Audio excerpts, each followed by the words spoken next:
बप्पा रावल की वंश परंपरा में जन्मे मध्यकालीन इतिहास के उस सोरे शिखर एकलिंगनाथ दीवान महाराणा सांगा का देश के सबसे बड़ी पंचायत में अपमान हो जाता है और इसके प्रत्युत्तर में केवल खाना पूर्ति होती है। तब यह सोचने का विषय है कि भारत को राणा सांगा के बारे में बताने में हमसे कहां चूक हुई। शायद हम यह बताने में चूक गए कि जिस इब्राहिम लोदी को राणा सांगा ने खतौली और धौलपुर 2 युद्धों में पराजित कर उसके प्रभुत्व को नष्ट किया, कम से कम उस इब्राहिम लोदी के लिए तो राणा सांगा बाबर को निमंत्रण नहीं दे सकते।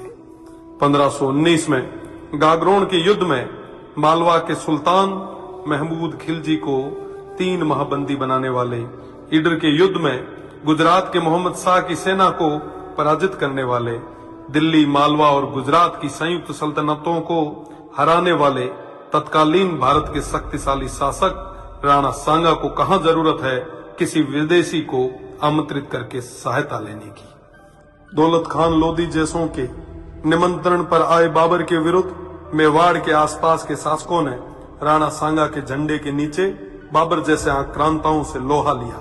जिस राणा सांगा के साथ आमेर से पृथ्वीराज जी कछवाहा, बीकानेर से कल्याणमल जी, जोधपुर से मालदेव जी, मेड़ता से मीराबाई जी के पिताजी रतन सिंह जी व वीरमदेव जी, ईडर से भारमल जी, बूंदी से नरबत जी हाड़ा, सिरोही से अखेराज जी देवड़ा, सादड़ी से झाला अजय जी, चंदेरी से मदीनी राय प्रतिहार जी, हसन खान मेवाती सहित आसपास के सभी सरदारों का सहयोग हो, उन महाराणा सांगा को किसी विदेशी की सहायता की आवश्यकता नहीं।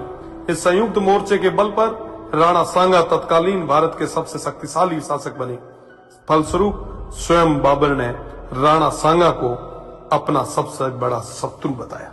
राणा सांगा ने इस संयुक्त मोर्चे के बल पर बाबर को बयाना के युद्ध में पराजित किया और बाबर की सेना को भागना पड़ा। इसी भागती सेना के मुगल जनरल मंसूर बरसाल लिखते हैं कि राजपूत मृत्यु के देवता हैं और वो हमारी तरह युद्ध से मैदान से भागते नहीं हैं। खानवा के युद्ध में बाबर के हरावल दस्ते को बुरी तरह नष्ट किया गया।